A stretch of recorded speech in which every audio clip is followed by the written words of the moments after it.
All right, so uh, just to get us started off, welcome to our EB planning meeting for 10/25. What do you guys want to talk about first? National Night Out for Safety and Liberation. That was early in the month. Looks like Atticus is still driving right now, so do we maybe want to go over 6:40? No, I'm a pro at this. Okay. Okay. Although I will not be looking at the camera, so don't expect any eye contact. Good. That's fair.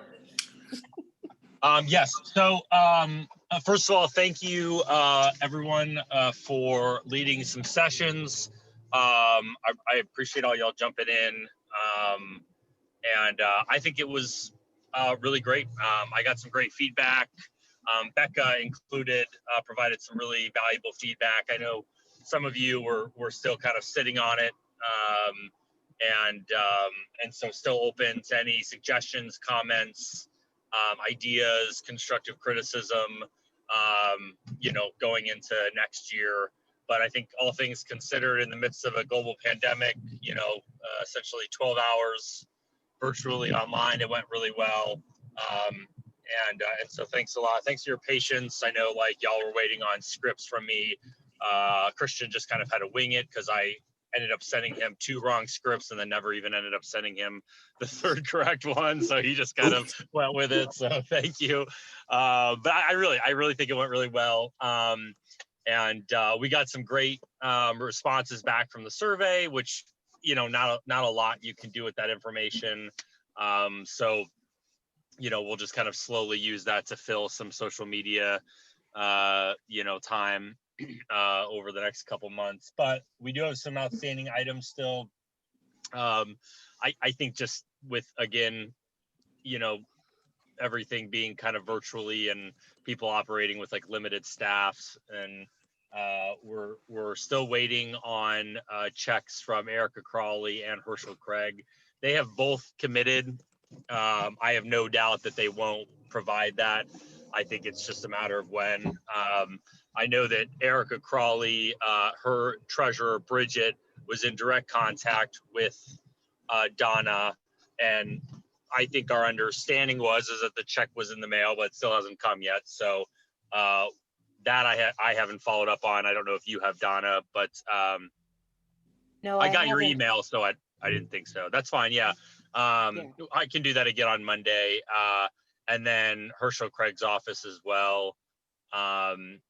So, and then the only speaker that has responded back to me was Jasmine, and I've sent 2 emails saying, hey, if you want your money, or if you want, the money donated to your organization, please send me the information.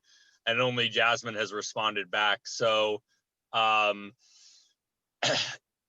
we made a commitment, obviously, so I want to do everything in, our power to, ensure that we follow through with that. Simultaneously, I expect that we may either get some late responses back. So, Donna, maybe you and I will just kind of have to talk, and, when the money goes into the bank, we just hold it. And, if we don't hear anything back after, I don't know, a year or something, I don't know, maybe, we'll make a decision then. But so I think those are the only outstanding items, is just the funds from Herschel and the funds from Erica, and then the speakers sending over, their, essentially all we really need is their address, or the organizations who are receiving the money. I think did we just need an address from them, Don, or did we actually need something more from the organizations themselves? No, all we will need is an address and who the check should be addressed to. Okay. I attend church with Jasmine Ayers. Right. And so when I saw her last week at our community event, I reminded her that I had sent an email requesting her address. So she did forward that to me via text, and I mailed her check to her on Friday. Awesome. So she is the only person who I've heard back from. How much It was did you send to her? $150, and that Okay, was and going to everybody be else. in my treasurer's report. Yeah. Okay. Thank you. Great. Well, yeah, so, I'll just keep, I'll keep sending an email occasionally to everybody. And I think this week then I'll say by Friday, I'll just send either a text or make a phone call as well to each organization, just to remind them as well, just so we could get it wrapped up and it's not lingering. And one thing I would suggest, Atticus, Yeah. is you said, if we haven't heard from them within a year, well, since our fiscal year is January to December, if we have not heard from them by December 31st, then we shouldn't Good. have to carry it over into the next fiscal year. Good to know. I think that'll help too, because if I leave it really open-ended, folks aren't as inclined to respond back as quickly. So I'll give everybody a hard deadline to respond back to me. Okay. And that should work better. Outside of that, I think that was about it. I will come before the Civic Association on our meeting November 10th to request a $75 reimbursement, which was for the ad buy on Facebook that we utilized. And so just, obviously that's nothing we need to discuss. And I have a receipt for that as well, from Facebook, but we'll bring that before the Civic on the 10th. And I will send you a reimbursement form that you can attach that receipt to. Oh, great. Okay, wonderful. Any other questions or comments about Night Out? Do we know how many people over the course of the day sat in on the? Yeah, so I tallied, this is an individual, this is the total number. And so I'm not entirely certain of like how many individual people did, but total tallied number was 73. Okay. So, honestly, not too bad. And I've looked at the YouTube channel and there are some views on there as well, under some of the videos. So obviously some folks have taken some time, and they're not just me. Obviously some folks have taken the time to look at those afterwards. So not bad. I think that the first one we did, I think Christian and Ashley, I know you guys were helping with tickets. What did we have? Like 100 and some maybe we distributed when it came to like the meal at Family Missionary. Do you remember like what the ticket number was? 2 years ago? Yeah. Oh, Yeah, that was like, maybe? don't worry about it. Okay, so anyways, I think that was pretty good virtual. I've been to some virtual, events that have had far less, certainly with far more. So I think that was a pretty good number. Any other questions, comments? What's the YouTube channel's like address? So it's under the Civic's email, and I believe it's like if you just go to YouTube, like you would on like Facebook or a Twitter handle or an Instagram handle, it's just at Southern Orchard Civic. Oh, okay. Okay. And I also uploaded the last zoning meeting to that. And I guess I imagine I'd upload this meeting to that, because that's kind of the best way to do it. If y'all kind of decide to move forward with having all the meetings recorded, at least for now, while we're hosting them on Zoom, it's easier to just upload it to YouTube and then share that link on like Facebook or in an email.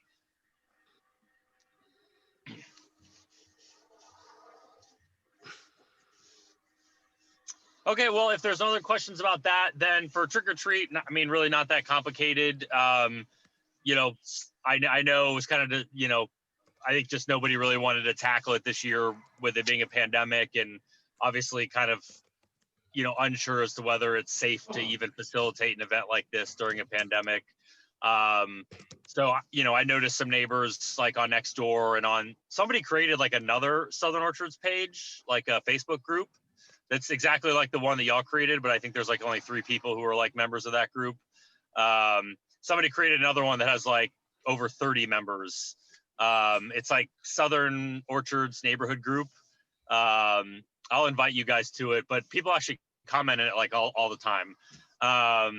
And so I like somehow duty invited him, or maybe Kayla Merchant invited me to it. So a few folks were talking about doing it this year and they were unsure. And I thought, well, if people are going to do it anyways, maybe it's good to just give a little direction and, you know, another chance to, you know, meet some new faces and get some new emails and phone numbers and such. So yeah, we've got over 50 people committed. 60 have expressed interest, and hoping by the time it's all said and done, somewhere between 50 and 60 people have signed up, which is great. And yeah, made a little map that's on the Facebook page and a little flyer. And you were on ABC 6 TV. yeah, ABC6 did a nice little article with Laura, for anybody who knows her, who lives in that brick house at the corner of Kossuth and Forest, just a few houses down from Rachel. Lauren with the pink hair. Yeah, Yeah. Costas and Ann. And sorry, yeah, right. The street I live on, right. So she was really excited. She was like, I've never been on the news before. So she was all giddy. So, and then like, while they were doing it, I like set a table up on like the sidewalk as like an example and brought out like masks and hand sanitizer. And like, as we were doing the segment, like a couple who's lived in the neighborhood for 3 years, but I don't think any of us have ever met, was like, oh, what are you guys doing? And I was like, oh, want to participate in our trick or treat? And they're like, sure. The whole thing looked staged, but so, you know, it's a good way to interact with new people. And with the ABC article, you know, we might actually get some folks. It's just like a 50% chance of rain. So, you know, it's a toss up, but we may actually end up getting some people. And I've been following the face. I pinned the post to the top. So regardless of what's posted, the map and the list of addresses remains at the top of the Facebook. And Miss Cook, who's the principal of Livingston Elementary School, also email blasted that to all of the parents. So I'm not saying publicly that we're trying to destroy German Village, but I think that this is our opportunity to seize the moment and reclaim our title. So we'll see. Who knows? Maybe 5 kids show up still like every other year, and you know, whatever. But so hopefully it should be a good time. So, anyways, I have a ton of face masks and hand sanitizer in my basement. So I didn't need anything from the Civic. Like I didn't need any funds or anything like that. So I figured I'd just like make little baggies with 10 face masks and, you know, drop them off at the homes. And some people donated some candy. So I figured for anybody who signed up, who maybe doesn't have the financial means to buy their own candy, you know, we could use some of the donated candy to give to them if they really want to participate. And then, Well, I still have face mask and hand sanitizer from the garden tour, so I'm good. awesome. So yeah, no big deal with that. But I figured, I think, and I wanted to chat with you. I think Liz had mentioned, like, I've got, like, I looked at the MailChimp email list and compared it to the list that I have from all these new signups, and a lot of them aren't on there. So I figured maybe once this was all said and done, you know, the Civic could send them something thanking them for their participation and kind of pulling them in. Come to us. Yeah. I figured I'd like send something out like, you know, thanks for participating in Trick or Treat. Our Civic meeting is just 10 days away or something. I don't know, something Right. like that, you know. Yeah. And come join us and be a part of the Civic Association, Lively especially as community. we're thinking of planning for 2021. That's right. So I think it, you know, is a good opportunity. So that's it. Any, I mean, not a big deal. Any questions about Trick or Treat? I'm excited for it because I love the flyer you created and the fact that there's that much participation. And true, you still may only get about 5 to 10 kids, but Whatever. Everybody can use more bags of candy at their house. So exactly. Yeah. And by created that flyer, I found it for free on Canva, and then Nice. put the list of addresses in it. Good. Cool. All right. I'm gonna run into Buckeye Donuts in a second. I wanted to say one more thing in regards to the meeting, because I think that's what y'all are going to talk about next. My recommendation, Christian, which is just how city council operates typically, which is the way the commission operates. And so you can kind of decide which way you want to do it. I don't really know what kind of turnout there will be. I know Michael has mentioned, obviously there being opposition to this development from community members. We'll see whether they participate. Michael Duty's jumping on right now. Okay, cool. Great. So I just wanted to say, I might recommend doing, and I don't know how this would work per the bylaws.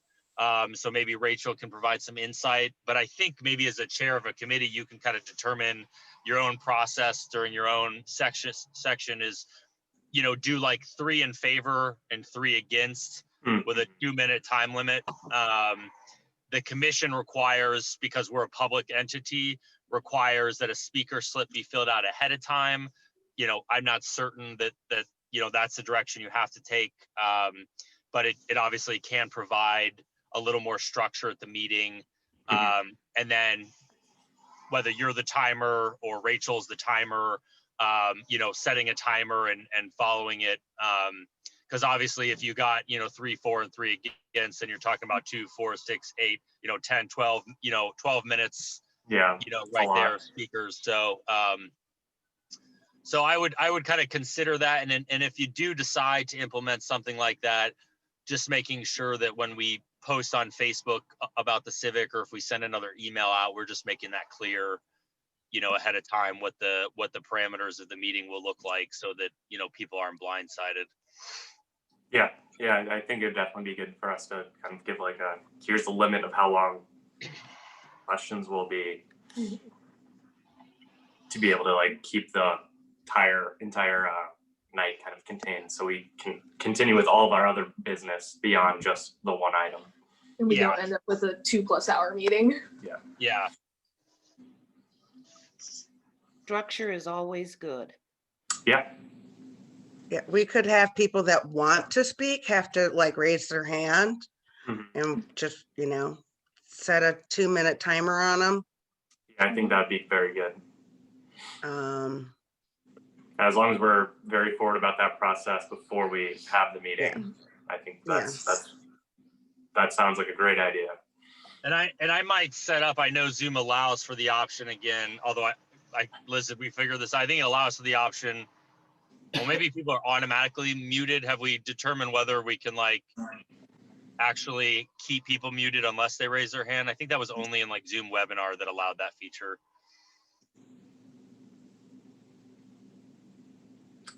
I can't tell if Liz is even here anymore. I'm here. Okay. I Sorry. have the option to mute all people, and I also have the option to not allow participants to unmute themselves. Oh, okay. There you go. Good morning, Michael. Good morning, everybody. Morning. You were Morning. talking about a meeting, which 11:10 meeting? Is that what were you Yeah. speaking of? Okay, Yeah. And kind of just Zoom protocols, gotcha. like how to control as we're figuring this out. Gotcha. Okay. I did speak to Tracy Cohen. I sent an email to all you folks. Oh, wait, we're not quite on there yet, Michael. Oh, okay.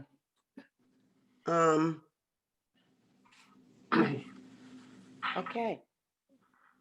Well, are we on the zoning? We are, right? I think we're getting into it. 641. Okay, before you speak, Michael, let Christian introduce it or say whatever we got to say about it. If you don't mind. Yeah, so I can just kind of give a brief. We had our kind of committee meeting on October 15th, here a couple weeks ago. Primarily was discussing the redevelopment of the Costa Street Garden parcel and kind of like some of the questions that we might have and what we need to kind of talk about moving forward. We kind of talked about the current zoning and we went through all of the questions or all of the sections that are being asked to be either rezoned or the variances, because there are two separate kind of things we have to go through in this upcoming meeting, because they are looking to both rezone the parcel as well as adding some variances to be able to develop the parcel into the 10 houses that they're looking to develop over the next couple of years. So our meeting was primarily talking about that and the process that's going to be going on starting here at the November 10th meeting, where we will get a full presentation from Tracy, and I imagine the architect will be back, and possibly somebody else, maybe from their engineering side. But that kind of was what we had on the 15th. And from that meeting, Michael had said that he was going to reach out and talk about his thoughts with Tracy about continuing the garden. But we kind of didn't have any specific changes or anything made. It was just kind of moving forward with discussions of what's going on there. So I guess, Michael, you can kind of tell us how your conversation with Tracy went. Sure. Thank you very much. I spoke to Tracy last week, and I sent you folks a email that gave you a pretty concise summary. Did you all get to read that email? Donna's waving, yeah. Did everybody read the email? Thoroughly no, Okay. but So it looks like Donna read it. Thank you, Donna. To repeat what was in that email, I spoke to Tracy and I said that I would like to save the garden, and that I'd like to take the 3 lots, keep it as our commonwealth, our common space. And he said, well, if I'd known that, I probably wouldn't have bought the property, because he wants to put 10 houses on it. And he said that he'd get his lawyer and he would ask, well, maybe the city of Columbus would like to buy that property. And I said, well, I would think it would be nice as good faith and good neighbor if you gave it to us. But he said that he would come up with a price.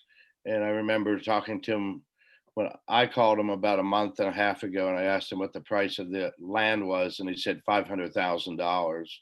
He Right. paid $100,000 for it a couple of years ago. Michael, Yep. so are you in this conversation with Tracy Cohen, are you talking about purchasing the entire lot? No. Is that what you're asking for him? Like how much? So what's the $500,000? The $500,000 was a month ago for the whole lot. And I was only realizing that that was the case. I realized that something was up, that he was perhaps developing, and he was maintaining that he was a speculator. But what I was talking about now, that's past, is the Okay. 3 lots. And he was saying that he would get a hold of his lawyer, and that he would come up with a amount for the 3 lots. I'm sorry, what are the 3 lots? Because we have the I can explain this. So there's Because- sublots, if you will, which would be right across from your house, right. and then going into about a half of Junior's house. So the 3 lots on the eastern side of the property, the garden going south to the alley, and then over to 17th. Tracy has it broken into 10 lots. Oh, So, okay. yeah, I think that's a better one. And I asked him what he would do. I had spoken about affordable housing, and I proposed that maybe on the parking lot that he has as well would be a good spot for 1 or 2 affordable housing. I said that if we were able to secure the garden and that green space just south of it, I didn't bring up the tax abatements. That's an issue for another day. But that I said that it would, and I wouldn't argue that his zoning and variances would go through. and the same with our stakeholders and the neighbors that I have interviewed so far. So Do you have, can you, do you have a petition or anything like that? When you say you've talked to stakeholders,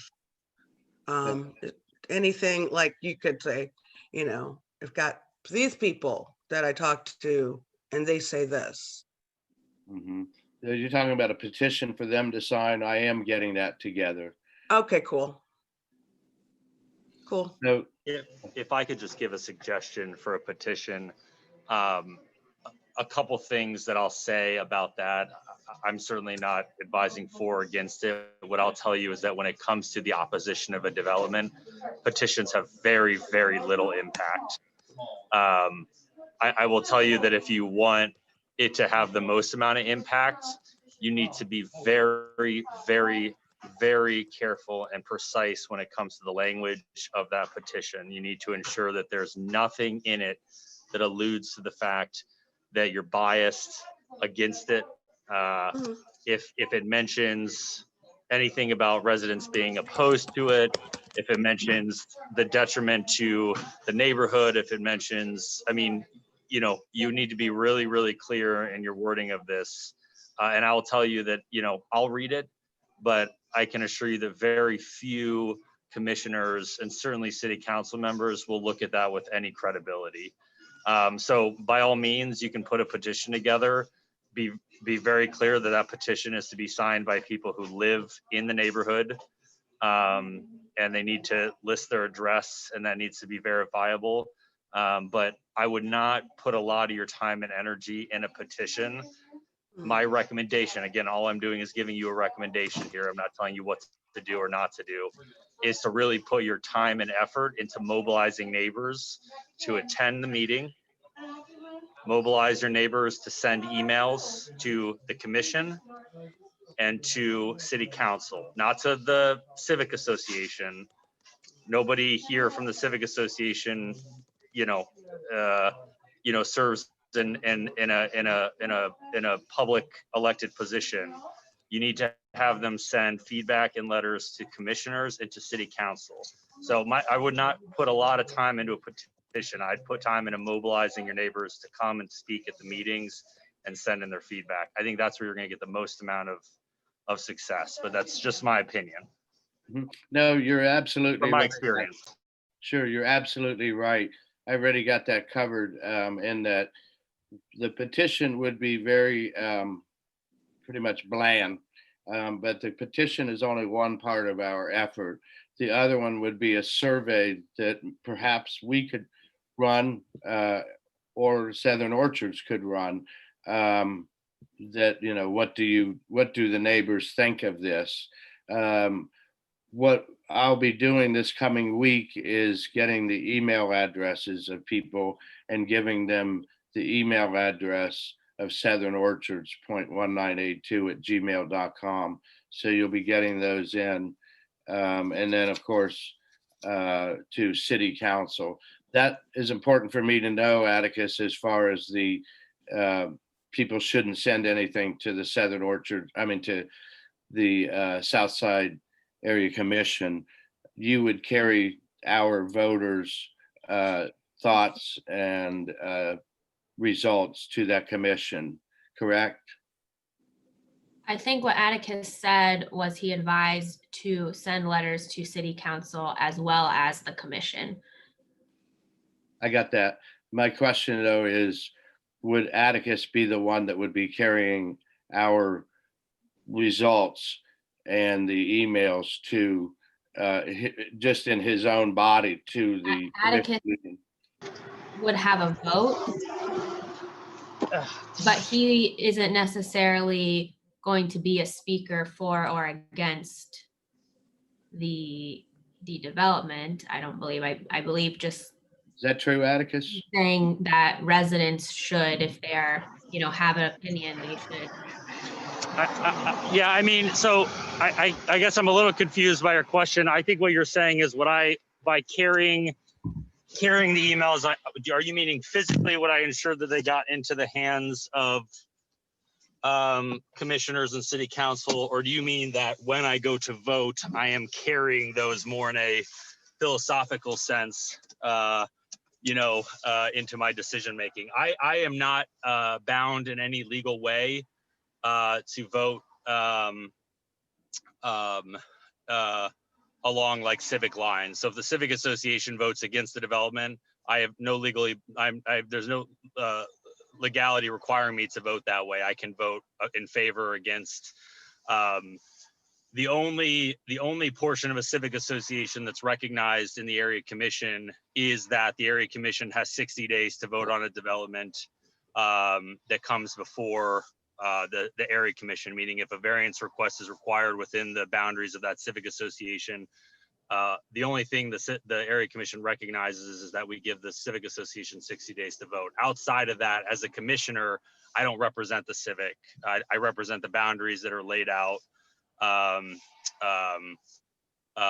by the city and by the commission. With that being said, obviously a good commissioner will take into account and the voices of the community, which they're elected to represent, and obviously that can occur within the civic association. So if you get people rallied together to send emails, and if they send them to me and only me, I'll ensure that those are forwarded to the rest of the commission. But all those email addresses can be found at columbussouthside.org. And my recommendation is that if somebody were to send an email, they just, copy that list of email addresses and put that into their email. A good example of how a community is rallying together right now is Schumacher Place. I've gotten almost 80 emails now in opposition of the development of the Giant Eagle site, at least as it's currently proposed, and only 2 in favor. And they're ensuring that every resident, opposed, or against, or opposed, or in favor, is sending 1 email to all the commissioners and 1 email to all of city council. And that's kind of my recommendation on the way to go about it. Atticus, I want to circle back to something you said. You said that the commission gives 60 days for the civic to give their recommendation. My understanding is that the policy is 45 days. Sorry. Yes, my apologies. Yeah. Whatever you've read. Okay. What my question was, actually, and my intent was that Atticus, you would be taking, let's say the vote was 5-3, or we have about 10 or 12 people that have paid their dues, that you would say the vote was, 6-6 on any particular issue. You would report that, and any Liz, when the vote occurs, Liz sends a form to Curtis Davis, the chair of, or I don't know if Christian does it now, but okay. To Curtis Davis, the chair of our zoning committee, and that's like our kind of certified form that certifies the vote from the civic association. So Curtis will read out those votes based off of whether the civic association voted for the entire development as a whole, or whether we voted on each individual variance, which is the recommended process. Okay. And he'll read off those numbers. I can give any clarification having attended the meeting. If Curtis, Curtis will always give whoever represents the civic boundaries a chance to speak. So I certainly could elaborate on any comments I heard or anything that was worth noting. But Curtis will have those numbers. Okay. And he'll read them up. And then the other part of not just the vote, but the emails that would have come into Southern Orchards, is that also something that Liz would send along, Liz? Like we had 100 people send us emails with their thoughts and that were in a petition or survey, you would also, or is it just sending in the votes? What goes into that send off to Curtis, Liz? In the past, I have just sent the form. Oh, there's an actual form? Yeah, it's a city council form. Oh, okay. And does it allow anything that you could put, we also had a survey, conducted by Michael Duty or petition. And also something that we have this many emails that we received. Like Atticus reported that There's a section on the form for comments, I believe. Okay. Yeah, it's just like a little box for comments. It's Okay. like 5 lines altogether, I think. I mean, is- obviously, I can forward on any information I want to, you know, the commissioners, but whether or not that is like entered into the application that's seen before city council, I have no idea. Okay. I would like to add that the area commission meetings that I have attended in the past, and it's been a couple of years ago, the commissioners are the ones who, the person who's developing the property or what have you goes before the commissioners with their proposal. And then if there's anything that the commissioners have received from that particular civic association, or if they have questions themselves, then that is presented at that time. Oh, okay. That's good to know. So yeah, email the commissioners, email the city council. Anything to like Southern Orchards is going to be minimal impact. Other than people actually attending the meeting. Yeah. Right. Which brings me to this. That's good. I'm very clear on that. Thank you all. Which brings me to the question of, did we decide whether or not we're going to ratify the Constitution prior to our vote, allowing people to not have to pay money to vote? That was in my email, but Yeah, that was, and obviously that is on me. The Constitution has, I sent out, I think, a draft, the red line version from our first thorough review of the Constitution. I believe that was emailed out to everyone last month or the month before. So that's there. I can email it directly to you, Michael. yes, I'm not sure I got that because that was Well, one you of- would have gotten the email if you, anyway, because you are on the email list. But anyway, that we're definitely not going to be able to ratify that before this month's meeting, or next month's meeting. But it's pretty close. You're right. I need to reconvene everyone.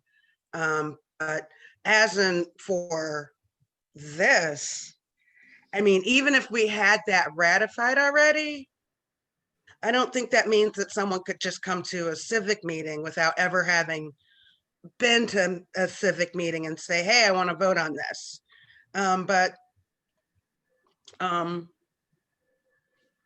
But yeah, that wouldn't happen. That's not available for November. So, but I'd like to just go back to the ask of Tracy Cohen. So we know that they need zoning and variances. Do we know, like, and we're not, are you thinking that we would vote on their request for variances and rezoning at, on November 10th? We have to. We have to? Yes, Yes. because we received the application and then we as a civic have 45 days upon receipt of the application to give our recommendations so that way it can move on to the commissioners. And it's already been extended. Yeah. Because Once. our meeting is until November 10th. Okay, and so the thing is just apart from the Casa Street Garden issues, Yeah. what does the zoning committee think of the request? I mean, what would, do we have a position, or is it, that's what, Yeah. So I know we've heard Michael Duty's side. I know after Michael Duty left, we talked a little bit more with the people that were there. From what I was hearing, overall, like the site, it's well within what the rest of the neighborhood looks like. They're asking for very, very little in the way of actual zoning changes. They're asking to be able to build houses that are approximately the same like size on the same size lots as literally the block just to the south of it. So from what I was hearing from the other people who are in the meeting, it's hard to argue that it's going against the character of the neighborhood, that it's going to be changing. Like, they're not putting in like a 6-story apartment building right in the middle of the neighborhood, which is well within the limits of how the parcel is currently zoned. They're looking to like downzone the parcel from being like heavy commercial use to being very minor residential use, which will match it's going to be the same zoning as all the blocks adjacent to the parcel.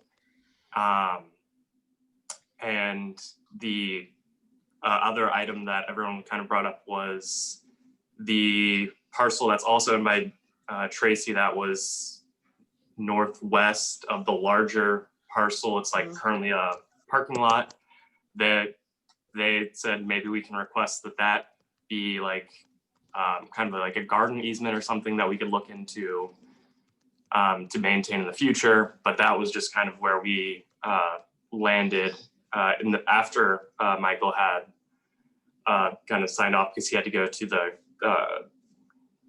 conservatory's awards night because of the garden was listed the like best neighborhood garden of the year, I think. Yes, we won. But that's kind of where it was. Yeah. Yeah. Can I speak? Recognized? Yes. Okay. A few things. Wait. I'm sorry. I just want to get back. I'm, kind of spacing out through life right now. But Christian, have we received the written zoning and variances applications? Okay, and so if the way that we're going to have to vote on that is going by each item, right? Yep.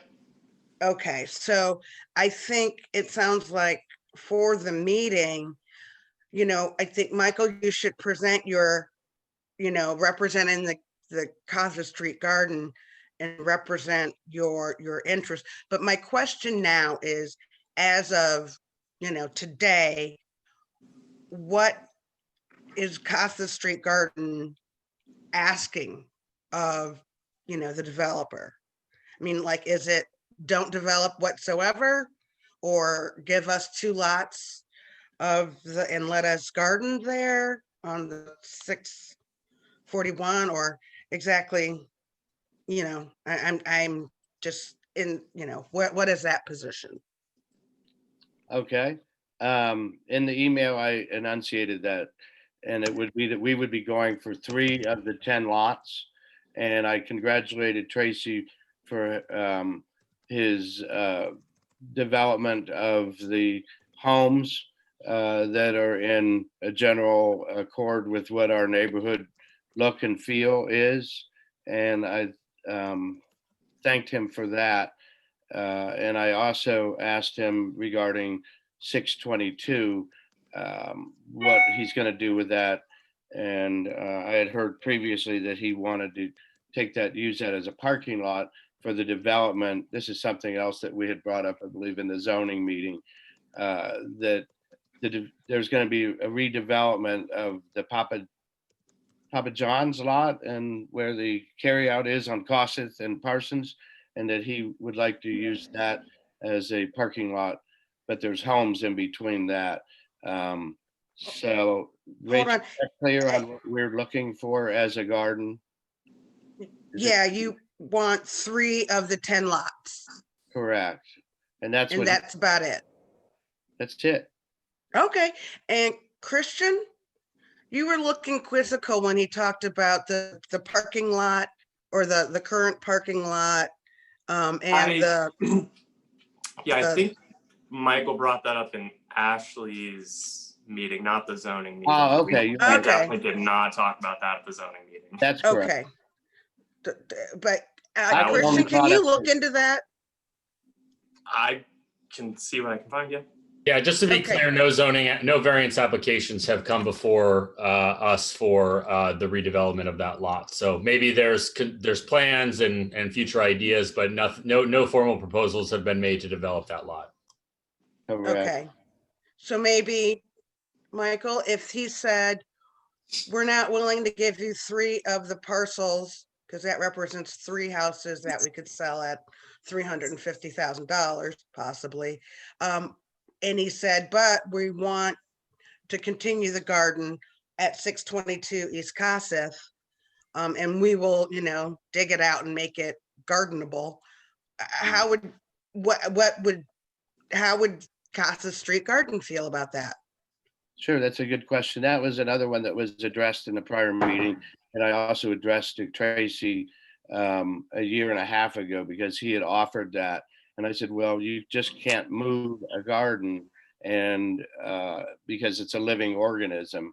And we also have the cremains of people in there. So the bottom line is, What? I said, no, I don't, I would like to keep the garden right where it is. And I'd be firm on that because of the biodiversity in the garden and the soil itself. It would cost him thousands of dollars to move that garden. And again, we have cremains of people in our neighborhood that are in that garden. Seriously? Yeah. Your Like neighbor? the entirety of the person's cremains? No, So just a portion, like somebody, I just want to make sure. yeah. Diane and, Jamie, who was murdered. Yeah. And then Alice, that's Wiggles' grandmother who was murdered. So Oh, I didn't know that. So, so I wanted to circle back if that covers that, Rachel. Yeah, so I mean, just that would be the Casa Street Garden position, as they want 3 of the 10 lots, and moving the garden to 622 East Kossuth is not, you reject that Correct. because of, the garden is an organism. Correct. And Okay. also that there's green space and that we have projects that we'd like to do throughout the winter and such like that. So it's an ongoing thing, if that's pretty clear. Christian, if I can speak to, you said that we must vote on 11/10. However, the 45 days we know would have been up on 11/3, which that is, of course, election day. And it was our choice. And I would suspect that we did not have to live by that 45 days because 11/10 is well past the 45 days from Tracy's August. Correct. Liz already coordinated with commissioners that we wouldn't have a meeting before the 45 days were up, and she had confirmed that we would be able to still make our recommendations, even though our meeting wouldn't be until 11/10. That was previously coordinated as soon as within a few days of receiving the application initially, because we had the night out for safety and liberation in October, so we couldn't have had the meeting in October. And then we don't have the meeting on election day because there's obviously other things going on. So we had confirmed that our being able to have our meeting on 11/10 would still be able to pass along our recommendations to the commissioners. So if anything, this has given you more time to rally people in the neighborhood to send recommendations directly to the commissioners. Correct. And we know then that based on that, it was flexible, that there's not a drop dead 45 days, that there's any penalty to it. So my position is that I'm going to put it out there. This is my position, is that we delay that for a month. His building isn't going to go on for till like March or April. He said the spring, so that would be March 21st. That would give him plenty of time. He already has the architectural plans. And I think that the needs of the citizens and the future citizens and residents would outweigh a timeline to benefit the development and the developer. And so my thought to delay that was to allow us to have people vote without having to pay a poll tax. And also, as I stated in the email, that it would be much more important for us to hold on to our integrity, to have equitable elections than to move ahead with a person's profit. That's my position. I also want to point out one other thing in regards to Tracy's list of neighbors, which I'm sure you've all seen. There are some errors, and this may be a reason for him to have to delay it. And the errors are pretty strong. He lists, looks like 30 items. These are neighbors to the garden, impacted ones, but there are 9 that don't have a Southern Orchards address associated with them at all. At the very Michael? top. Yeah, That's probably landlords that have a Correct. property interest. Did you check that out?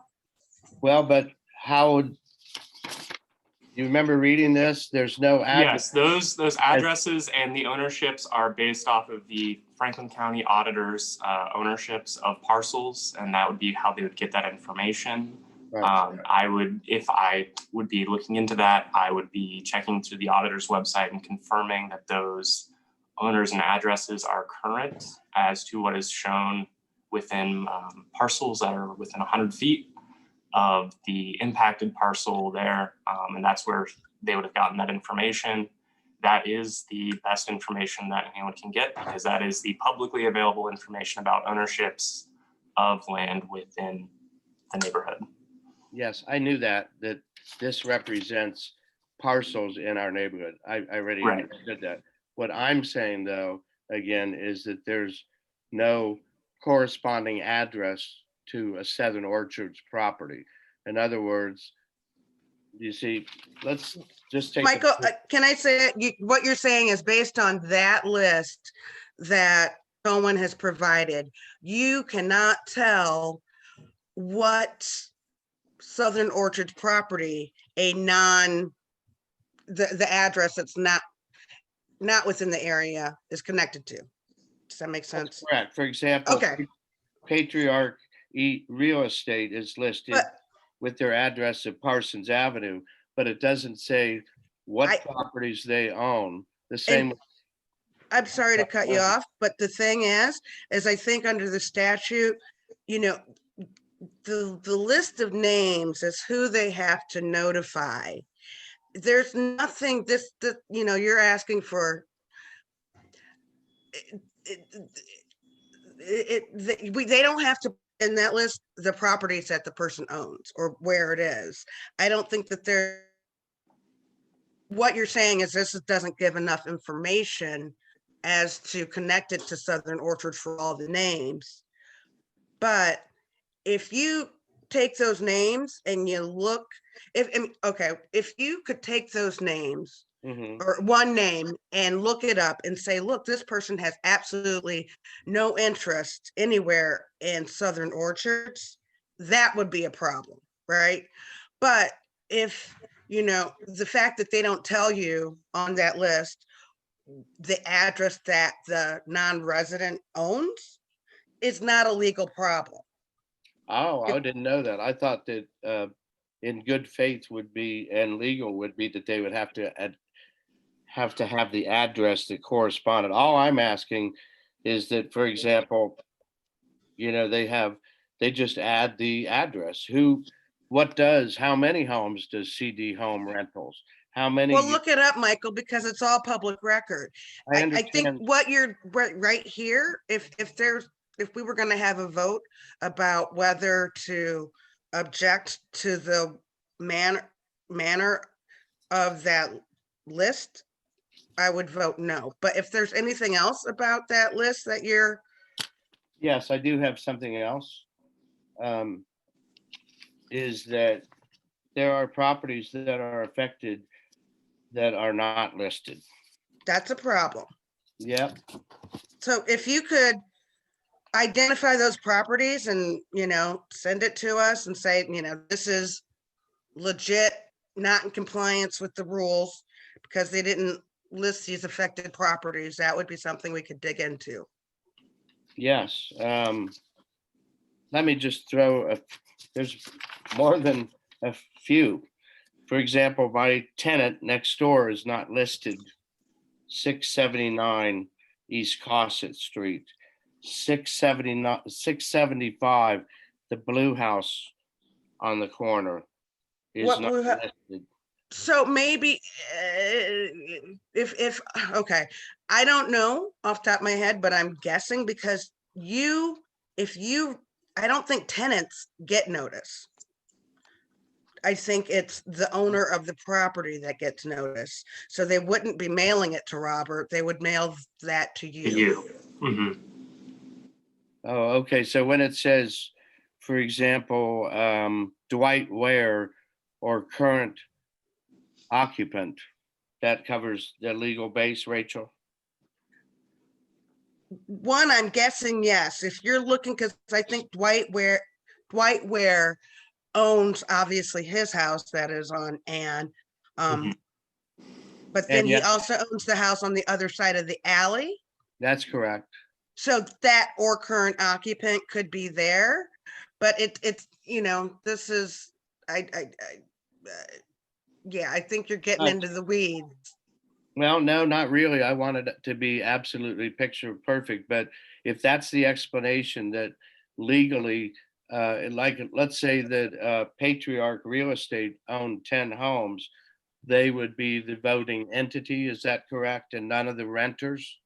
That was another thing that I wanted to address. You mean under our rules?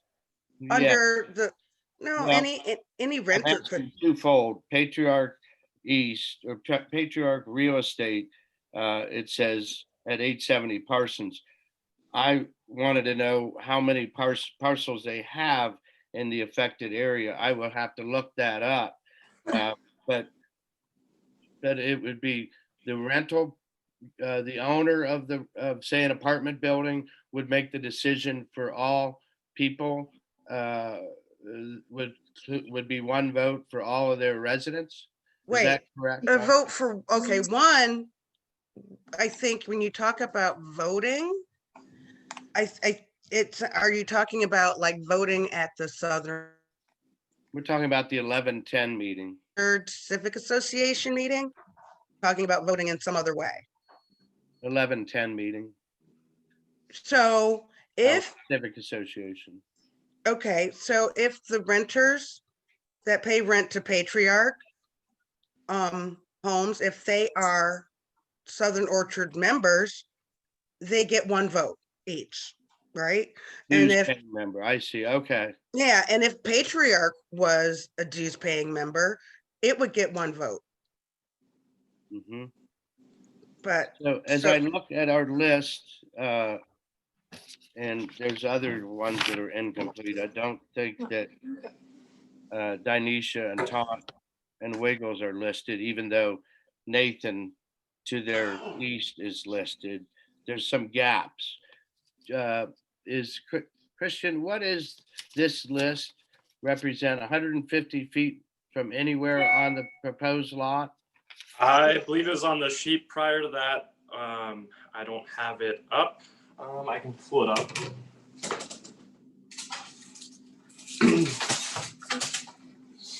But it's just going to be owners within like 100 feet of the It's property 100. that's being impacted, Somehow based on owners off the auditor's website. Of Right. course. Somehow I thought it was 150. Can you get back to me on that? is that dispositive of something? If it's 100 or versus 150? Is it what? Those things, does it matter the difference between 100 and 150? Because all of that list tells you is who is entitled to notice. Right. Well, the reason It's why not it like matters- there's a vote, they get to vote independently. Right. They get notice, and if they want to, as individuals, they can complain. Or they Right. could join, but being on that list doesn't give you a separate and right to vote on anything. Correct. They'd have to pay their $12 due. Well, and the thing is, Michael, if you're concerned that on November 10th, people's voting rights are going to be harmed because we haven't changed the bylaws, I would, say, then let's take a straw poll of everyone that attends the meeting. And if there are people that are not allowed to vote, I mean, this is actually for informational purposes to see if there are people that would have voted one way or another, and if that would change the ultimate outcome of whatever happens. Sure. But I don't think, because my thought is that, we haven't had that many attendees or anyway. So, like having a straw poll to see what do all of these attendees think as compared to what do our members think. Sure. And I think that's a good solution, is to be able to say, well, and for example, on this list, the only ones that would be holding a vote that would be reported to Southside Area Commission as the official vote, and also to City Council on the form that Liz will fill out, are 3 people. 3 so far. 3 houses have paid their dues. Myself and Rachel and Ashley and Christian are the Yeah, only. we're 2 different votes because we're both dues paying. Oh, okay. Is Sam also, you're 2 different votes? You paid? No, Sam's not on it. So we have 4 people. I stand corrected. 4 people out of this list. And when we spoke, Which that's over half for most of our votes. yeah, unfortunately, yes.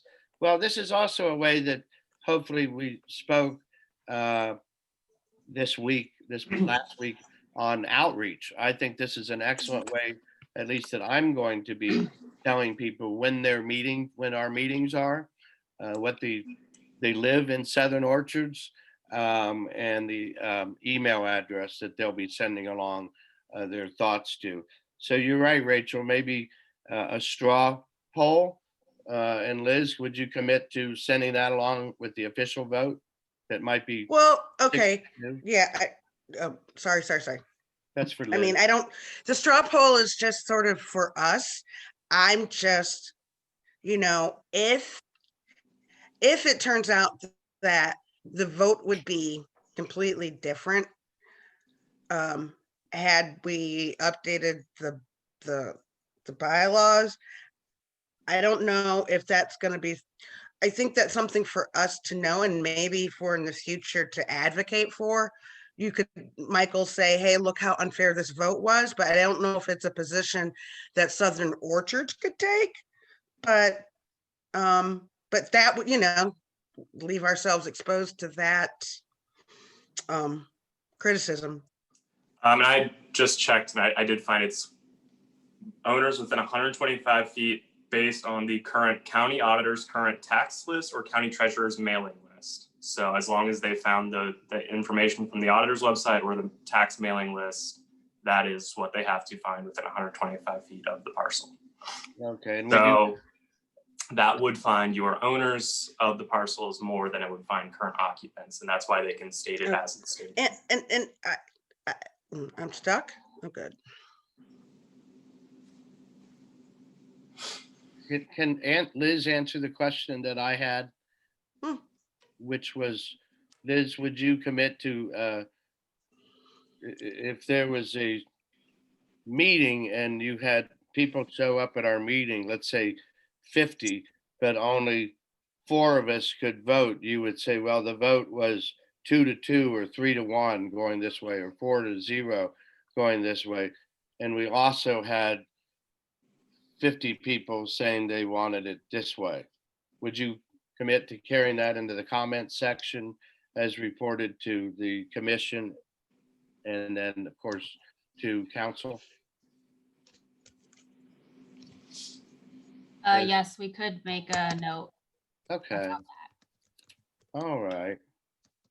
that. Uh, In the chat box, I sent a sample of a form we've submitted in the past, if anyone is interested, Oh, yeah, I'd like to see that. Okay. of what the zoning sign off form looks like. Okay, can we, I guess regarding the zone, this, what we have to do on the 10th, my question is, I mean, there's discrete list of things that we need to vote on. And will the zoning committee be recommending approval of those items? In a vacuum, yes. Say it again. Yeah, I mean, yes. In a vacuum, yes. Like if this was just brought to us, like based on historic, like one, we've never not approved of anything in our neighborhood so far from what I've seen. And two, almost every time that I've seen any of their requests, it has been unanimous or at most one dissent would be what we've had previously. However, being the more historic nature of the garden, there could be more personal opinions for it. So I can't say that everyone's going to vote in favor of it, but based on previous votes, this falls right within with what we've always approved. Okay. And I guess when I was on the commission many years ago, and I don't know if this is how they do it now, but their zoning committee would review the application and then would make a recommendation to the entire commission, and then people would debate. So it just, I should know, but I don't know if that's the required way. But anyway, Can I say something? Could I just say that to comment to Rachel, when I attended the Southside Area Commission meetings, because I wasn't able to attend Civic Association, that process is still pretty much the procedure they use. okay, thanks. But that's Yeah. been a couple of years ago. I don't know if anything has occurred to change that process. Yeah. The only thing that I'm aware of is what's been going on in Schumacher Place. And they have presented, I think, to the area commission for this coming meeting, what the neighborhood feels Yeah. about the change of the Giant Eagle site. And I do know that one of the things that they encouraged were emails or letters to city council, because ultimately it will be city council that makes the final decision.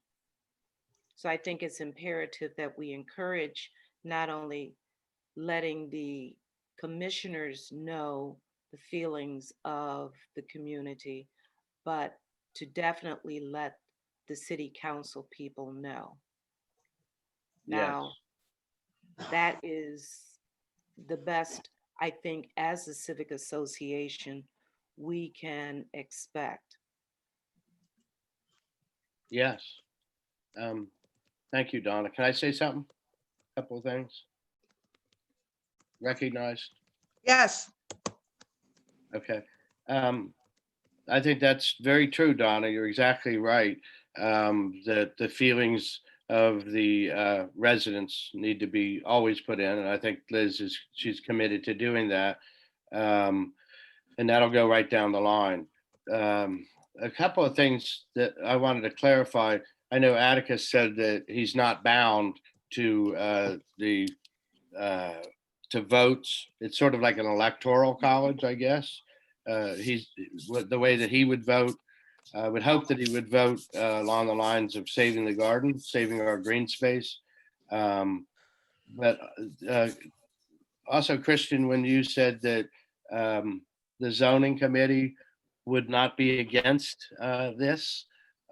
Is that, we didn't take a vote and No, however, after you had left, we did continue talking, and yeah, I did informally ask how everyone felt. They felt like, other than the garden being an issue, everything seemed in line, that it made sense. That's just a feeling. It's not a formal vote. I will say again, it's not a formal vote. It was just kind of how the conversation was after the fact, that I'm disappointed they're that asking for very little, and it's hard to say that it's going against the character of the neighborhood and that it's going to be causing undue harm to the neighborhood.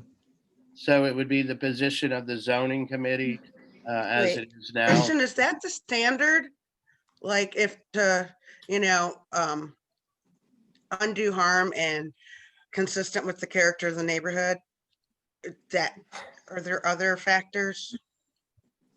I mean, personally, I would like to see the neighborhood changed in a way that we could have more people living densely. But there was like no negative like feelings towards the overall concept. But again, like, I would say creating a negative impact to the community would be the biggest thing. Negative impact being a very broad and general term. I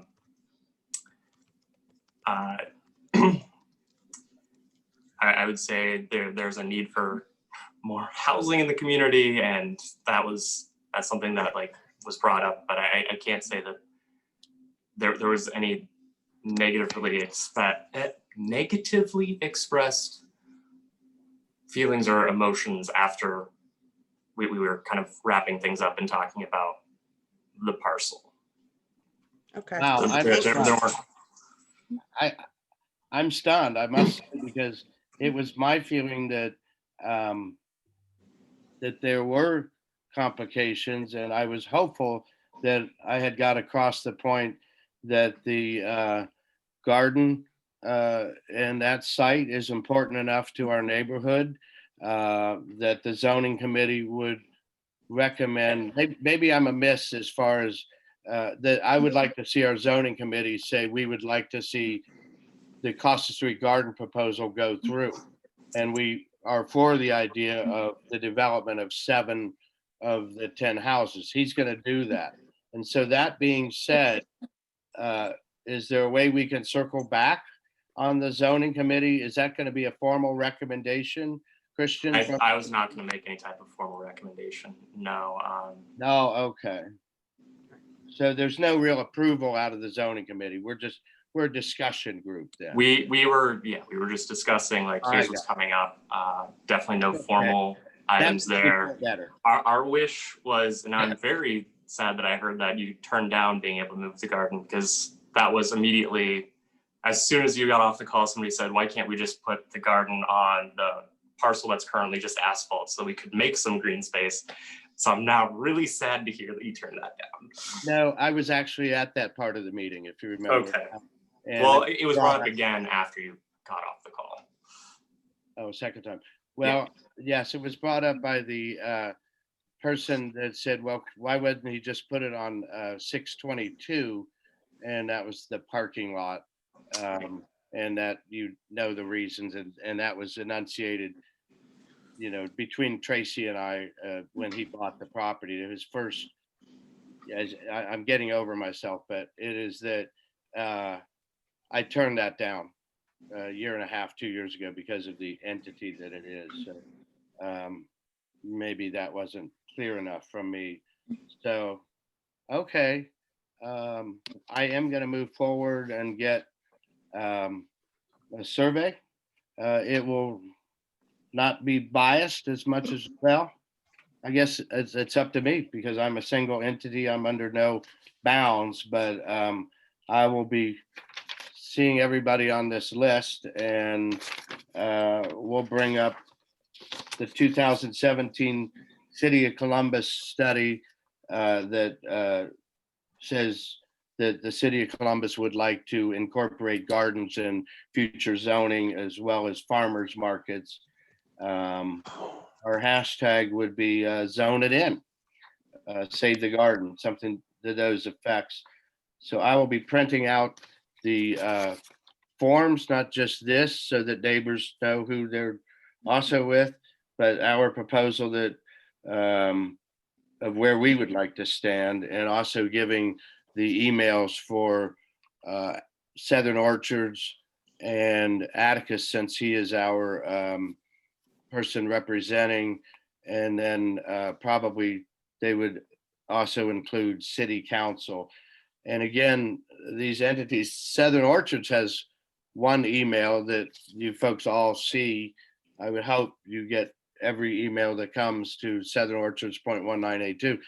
That is not the case with city council. Doesn't seem to have one email unless I'm missing something. And the Southside Area Commission, you have to write, as Atticus said, all commissioners to address them. There's not one clearinghouse for all of that. Actually, I'd say you'd probably just for the commissioners, you would just want to send it to Curtis Davis. I don't Okay, know, that's the good. You're zoning right. guy. So, Just Curtis, I think, all right, thanks, Rachel. Curtis Davis, runs the zoning, but each commissioner has a vote. So right. there is Yeah. no harm, in sending it to each commissioner, because each commissioner has an equal vote, Yeah, on the commission. thanks, So Liz, that's Yeah, good. I'd say the same with city council. It would just be best to email every member of city council since they're each going to have a vote. Yep. Like, That's good, Ashley, yeah. Okay, well, that's a lot of, I don't want to inconvenience people, but it would be nice, I guess, if everybody could see an organization's emails that come into one central point, but we You are, could join the executive committee, Michael. Well, actually, you could do a public records request and you're entitled to it. So, no, I'm talking about, oh, so all of you do see all the emails that come to Southern Orchards .1982? That was my point. no, Nope. but we What do can you mean by joining request the, it. what do you mean by joining the executive board? I'm talking about emails going to, Yeah, never mind. Oh. If I could strike what I said about joining the executive board, I will. I do. I didn't understand that. Okay, And we're moving on. okay, I think I'm good. Again, there's gaps. Still, even given that if there's my renter is included in my to give notice. Does anybody know if just take the wonderful people at Patriarch Real Estate, if they are bound to tell their tenants? by I law? doubt it. Why would they tell their tenants? They're the property owner. They get to make the decisions about the properties. The tenants don't. If you want to activate and mobilize the tenants, contact their tenants and bring them to the meeting. So that was my question. So legally, they're not bound to tell their tenants. I wanted No, okay, I just wanted to know that from a lawyer, from somebody who. well, I mean, I'm not giving you legal advice. I'm just giving you, based on my understanding of the law. Yeah. No, I have not looked it up to see what their duties are, but, property owners make the law and they're not trying to provide notice to tenants that the tenants don't need to make decisions. Gotcha. So there is no statute in the city of Columbus, as far as you're aware, that they have to notify their tenants. Okay, There are tenants' rights that are available for any tenant to receive and to understand. However, when it comes to the property itself, the property owner is pretty much the legal entity for making decisions on behalf of that property, if I'm not mistaken. yeah, that seems to But probably be most but likely true, yeah. it does, bring up the fact that as a civic association, when we talk about membership engagement, that there's nothing that precludes those tenants from being a part of the civic association so that they have a good understanding of the area in which they live, because as a tenant, they too have a responsibility to support the neighborhood as far as keeping it safe, keeping it clean, keeping it viable, and what have you. Yeah, I think that's a good point. That's something tenants' rights would be on top of, that we would codify in the state, in the city of Columbus at least, that tenants would also automatically be given notice in their mailboxes or somehow, and not The just only time mailboxes they're of given the. notices is if there is a eviction. Yeah, that's it. They That's the definitely get only, noticed that. you're right. Hats off, Donna. They only hear from the government when, or yeah, when there's an eviction. Good But they point. do have rights, and unfortunately, I don't believe that property owners make that information known to them. They have to themselves be very um, assertive in learning what their rights are. Yep, yep. That's, And for many, it's, they have a roof over their heads. Um, the only time they are concerned is if for some reason there is a issue with the property and the property manager has not, or owner has not fulfilled their responsibility. yeah. Yes, it does lean heavily towards the property owner over renters. So, okay, I didn't want to take up so much time, but thanks for the Oh, clarification, but it brought everybody. up good discussion. Yeah. Yeah, thank you, Michael. I would just say, I don't think the Casa Street Garden has voting members, but I think it's cutting off your nose to spite your face to not accept the parking lot as a replacement place for the garden. You want to ask Mr. Cohen to give up like $700,000 to be made on the property on three, on 3 lots. I just don't think that your ask is realistic. And if you're able to move the garden to 22nd East Kossuth, I think that you should take that. I respect your right to fight and advocate for the garden remaining right where it is, but that's not something, if it came to a vote like that, that I would be able to vote for. And just, I've just giving you my personal opinion of what I think, reasonable, realistic outcome is for the future.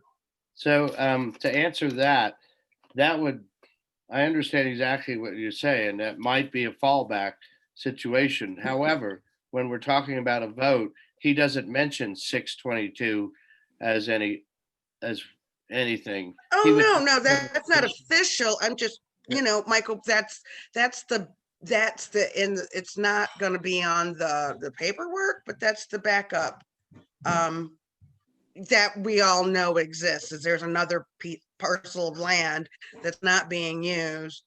And it's probably that's where he would be willing to put the garden, or willing to donate that land, which he makes no money off of, to have the house, the garden there. so my I mean- question is, moving the garden, wouldn't it be just as easy to keep the garden and have the parking lot be his houses, or at least one or two? Why of them? don't you, And if he's building Yeah. houses anyway, so I'm not gonna even respond to that. That's not reasonable. Sorry. And my That's your feeling opinion. is for the goodwill that he could generate in the community, keeping the garden, maybe making it not quite 3 parcels, but even 1 parcel. Therefore, it can be integrated into that huge lot in a effective way, I feel. That's my personal feeling. Maybe we scale back the garden from 3 parcels to 1 or 2. And out of the goodwill that he should show as a good neighbor, that could be a selling point. Here you have this wonderful community garden that when you purchase this home, you too can help with it. I mean, there are multiple arguments, I think, on both sides. And to be honest, if you drive around through the city, community gardens are something that neighborhoods are really pushing for. And they're in some of the most unlikely places you would ever expect. Some of them are between 2 houses. Right on. Right on. So, Yeah. and that's just my All right. personal feeling. So, Yeah. Mhm. Yeah. Okay. Well, thank and you. as I look at the apartments that went up just a couple of doors down from me, there is no way they should have been built. Oh, Yeah, you and Because, I voted uh, against that. The structure is not in keeping with the community. It is very, they're single family and duplex houses, and these apartments stand out like a sore thumb. They sure do. And I believe Donna, you That's- and I were the only ones, Donna, you and I were the only ones that voted against that for. as Yes, and I'm fourth aware on. of that. And I'm okay with, the fact that that was something that the majority felt should proceed. But in going forward, as we look at the zoning committee, if we can find somebody in our community who has some type of architectural um, ex- experience that they would be willing to work with Christian on, that I think would help us move forward in a more well-rounded fashion. Yeah. Is there someone on there, Christian, who's an architect? Architect, I'm not sure. Okay, I guess at my work, we deal with architects every now and again since we develop the parcels and then they put their buildings on it. But I don't know of anyone in the neighborhood. okay. All right, I'm gonna move the conversation forward at this point, since we're going on an hour and a half. I'm sure, like Christian will notify everyone when we have another zoning committee meeting and we can talk more about, our zoning wishes and ideas. Moving forward, I don't know if we want to hash this out as a group or if we want, well, I guess my question is our meeting structure for November 10th in order, to maintain a timely meeting that allows for, opinions to be shared, but also we will have other agenda items at that meeting. So does Well, anyone have a quick proposal for how that I guess we should limiting each speaker, to 2 minutes. We can, say that the zoning presentation should be no more than 15 minutes. Does that sound reasonable? Yes. yes. I like that because if you don't put those guidelines in place, it will be a marathon meeting. And I liked what was suggested, that if people have comments, they let Christian know in advance that they wish to make comments. Okay, And so, that they understand that it's a limit as to how long they can speak.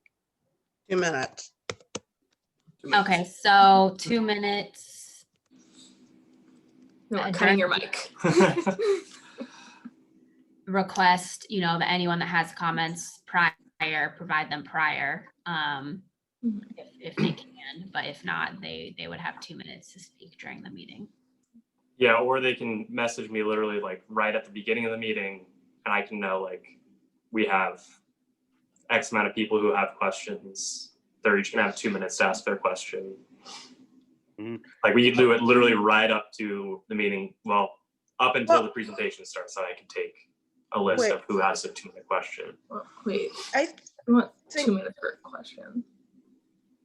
Okay, I was thinking that people should be able to, well, there's the presentation, Yeah, and then after the presentation, people should be able to then request to say something, but they would be Mhm. limited to 2 minutes. that's fair. And Yeah. so maybe at some point, you gotta, because other people's questions will, if I ask a question, then Donna might have a question based off of mine. Mhm. So in that time, you just say, look, we're gonna take 2 more questions if anybody has them, and cut it off at, some reasonable point. But yeah, that's my thought. So are we texting Christian ahead of time or? You can message through Zoom. Like you can send a private message through Zoom or Facebook or email. But if you have a question prior to the meeting, like if you have a question during the meeting, you can raise your hand, then you have the 2 minutes. Gotcha. I So only need 2 minutes for a question. At I most think 2 minutes. I think the 2 minutes is for people who have comments. Okay. You don't need 2 minutes to ask a question. So Christian, as I conduct my survey and people want to know how to be involved in the meeting, do you want me to give them your, you say the text, that would mean your phone number or? Email. Email's probably best because I'll have my computer open that night and I'll be able to kind of check to see if I have any emails. So I'll give them your email, neighbors. that's have fine. your email. Okay. Very good. All right, great. Then moving on, we need to discuss our planning for the upcoming year. Previously on our annual schedule, we had planned to have our planning meeting on December 5th. The last couple of years, that meeting was a meeting open to all. We met in person at CD4AP in one of their conference rooms. I prepared like an annual presentation and facilitated, kind of a planning process for the upcoming year. Obviously, I don't think that meeting in person will still be an option come early December. So I imagine we'll have to facilitate this virtually. And I don't know that it would require, us to be present because that meeting did last several hours. I don't know if being virtually present for several hours would be really conducive to a successful meeting. So my proposal would probably be to kind of like extend the planning process out over like a week, and it could, involve different inputs like surveys, like shared, like collective documents, and then we could like get together for like an hour or two to kind of consolidate that plan. But that's what I'm kind of thinking along the lines of. What do you guys have any thoughts, opinions? Is it possible to break out into group sessions and discuss whatever topics are determined we want covered for that planning meeting, and then the groups come back together after a certain amount of time with their recommendations? Yeah, and by I know groups, do that, you mean committees or like separate like groups? well, if you had certain topics that you wanted to cover, regretfully, I was not able to attend the December 5th meeting last year, so I'm not sure how that was structured, but I did attend a couple of years ago, And I know that there was facilitation and there were broad topics that were discussed. And you could break out people into, who's in attendance. So X number of people go in and discuss this topic, X number of people go in to this breakout and discuss that topic. And then after the end of about 30, 45 minutes, everybody comes back together, and whoever facilitated that discussion shares what was discussed and determined. I know that, to give an example, my church does a virtual check-in once a month, and we average about 300 to 400 people on that in that virtual meeting, and they break us out into smaller groups so that everyone has a chance to share whatever they're going to discuss, and there's a facilitator assigned to each breakout, and then we come back after 30, 45 minutes, and the group discussion leader shares what was happened, and they record it and they capture everything. So that's a suggestion as well. Okay. Sounds good. Now, I don't know how to do that. So Disclaimer. I'm going to throw that out there now.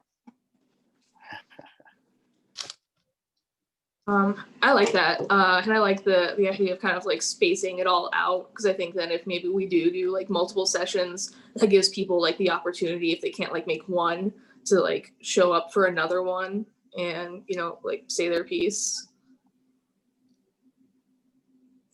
And that's an idea too.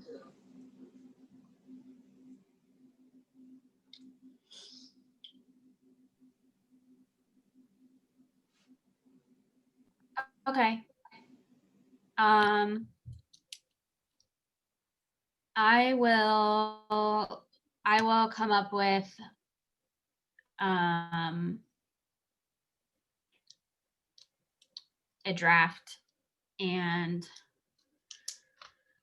provide it by the next member meeting of kind of what that planning process would look like.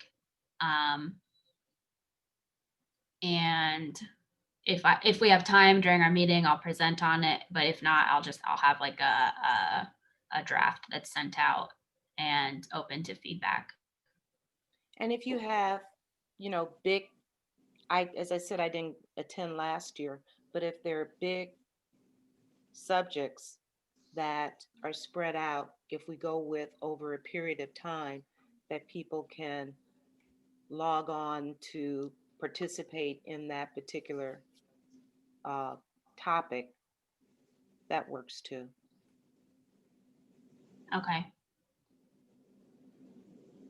Yeah, I think that would be good.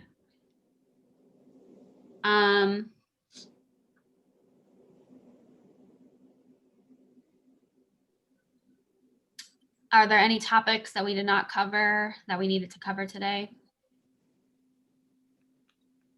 I sent to the executive board where our finances are right now. And I sent that out as an email with an attachment. However, since I sent that out, I did mail out one honoraria on Friday to Jasmine Ayers for her as a presenter at the National Night Out for Safety and Liberation in the amount of $150. And I also deposited membership dues for one member, Michael Duty. Thank you for dropping it off. Hopefully you got my receipt in the mail. Yes, I have it right here. Thank you. I am providing receipts to people when they pay their membership dues. It's a good check and balance as to who has paid and who has not. So to correct the finance report, our balance right now is $860.96 from the $998.96. Say, Donna, can I ask a question? Yeah. Our honoraria well, by how many, are they all getting $150? And If how many that are is there? what Atticus is, has shared with them. He has to follow up with the presenters because some of them have decided they don't want the honorarium. And if they do want the honorarium, we do need their address so that I can provide that to them. The Civic Association voted to, out of its budget, $375.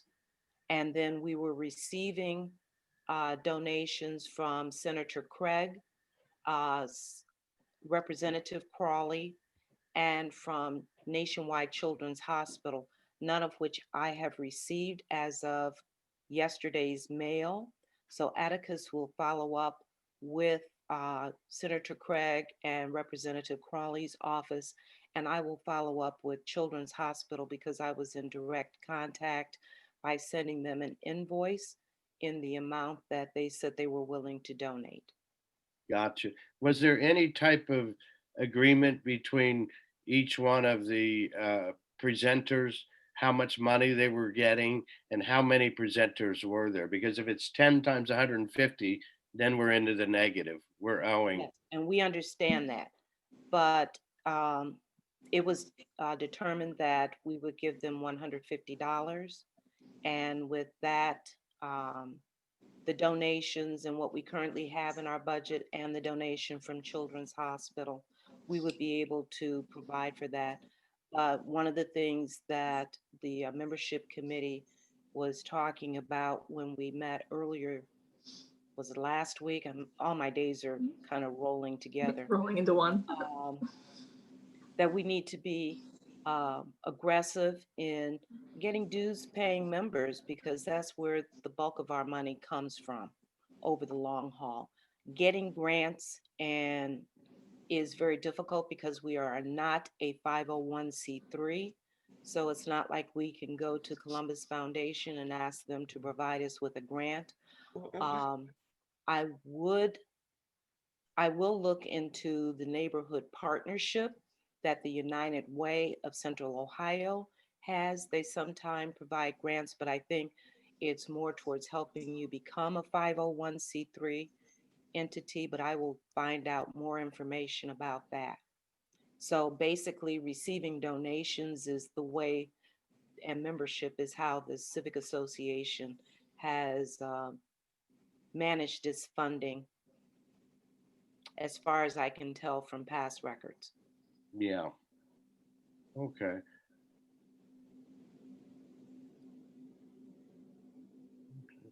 Any other questions regarding finances?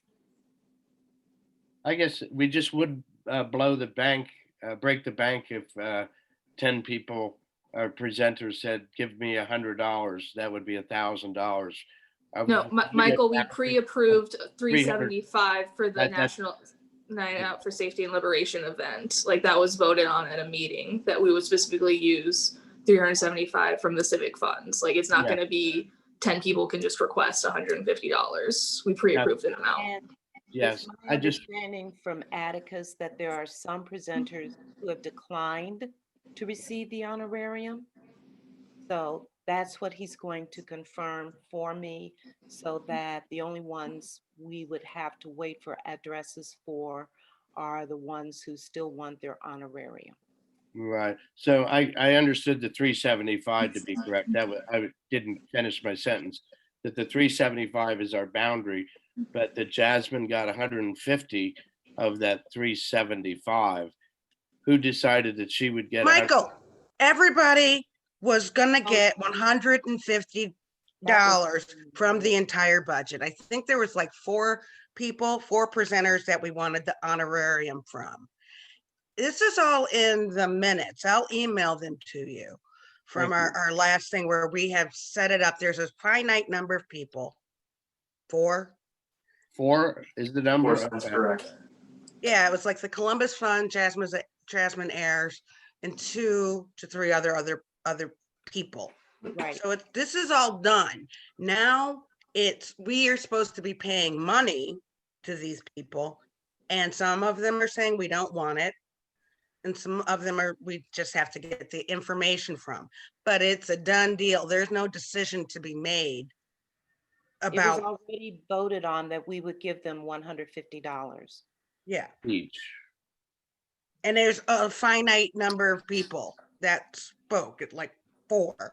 And so there is the budget and they created it, we voted on it, and it's done.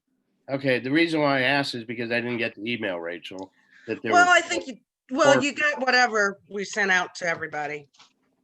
I mean, there was no There was specific, 4. That was my question. That if we had 4. 10, there's only 4 though. I'm good. Yes, please Good. send that. Communication's everything. Thank you. Yeah, it is. Okay, I got to roll. I appreciate everybody. Are there any other topics that we wanted to discuss before we end our meeting? I don't know if that we need to like discuss it, but I can give like a summary of the membership and outreach committee meeting at the 11:10 meeting. Go ahead. Oh, I don't think I need to give a summary of it right now. I was gonna say I can give a summary of it during the 11:10 meeting.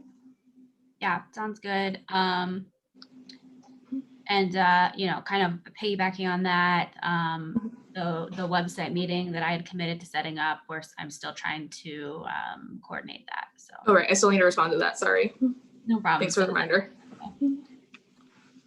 So I'll give an update on where we are at the time of the next meeting on that as well. So. All right. Any other topics that we didn't get to? My list has been covered, so. I'm good. All right, hearing none, then I will end this meeting. Thank you everyone for coming today. Have a Bye, Bye, great guys. Enjoy the rest of your weekend. I'm so moved that we end the meeting. In the- Agree. Yep. Everyone Thank in- you. Say aye. Okay. Bye. Bye-bye. Bye. Have a good Bye. day. Bye. Bye, guys.